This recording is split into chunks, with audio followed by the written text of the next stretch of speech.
President ఎన్నికల కోసం Republican party అభ్యర్థిత్వ రేసులో డొనాల్డ్ ట్రంప్ టాప్ గేర్లో దూసుకుపోతున్నారు. ఇప్పటికే అయోవా ప్రైమరీలో గెలిచిన ఆయన తాజాగా న్యూ హాంప్షైర్లోనూ ఆధిక్యంలో ఉన్నారు. ఓట్ల లెక్కింపు పూర్తి కాకపోయినా ఆయన గెలుపు ఖాయంగా పార్టీ నేతలు చెబుతున్నారు. అంతేకాదు స్థానిక మీడియా కూడా ట్రంప్ గెలిచినట్లు వార్తలు రాస్తోంది.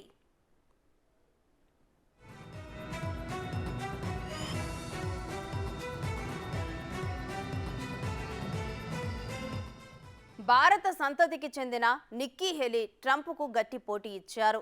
నిక్కీ హేలీ తన సొంత ప్రాంతమైన దక్షిణ కరోలినా కూడా ట్రంప్ కంటే వెనకపడ్డారు. అయితే ట్రంప్ తక్కువ మెజార్టీతోనే ముందంజలో ఉన్నారు. కానీ మిగిలిన రాష్ట్రాల్లో ట్రంప్కు తిరుగు ఉండదని రిపబ్లికన్ పార్టీ నేతలు చెబుతున్నారు. అందుకే నిక్కీ హేలీని పోటీ తప్పుకోవాలని కోరుతున్నారు. న్యూ హాంప్షైర్ ప్రైమరీలో వరుసగా 3 సార్లు గెలిచిన రిపబ్లికన్ అభ్యర్థి ట్రంప్ ఒక్కరేనని వివేక్ రామస్వామి అన్నారు. ఈ దశలోనే హేలీ పోటీ నుంచి పక్కకు జరిగి ట్రంప్కు మద్దతు ప్రకటిస్తే మంచిదని చెప్పారు. అలాగే రేసులో కొనసాగితే ప్రత్యర్థి పార్టీ విజయానికి అవకాశం ఇచ్చినట్లవుతోందని రిపబ్లికన్లు చెబుతున్నారు.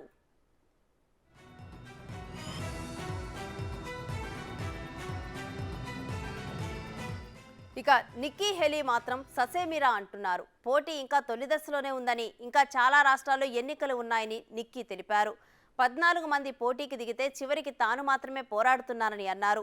డెమోక్రాట్లు కూడా ట్రంపే అభ్యర్థిగా ఉండాలనుకున్నారని, అదే జరిగితే పార్టీ ఓడిపోతుందని నిక్కీ హేలీ చెప్పారు.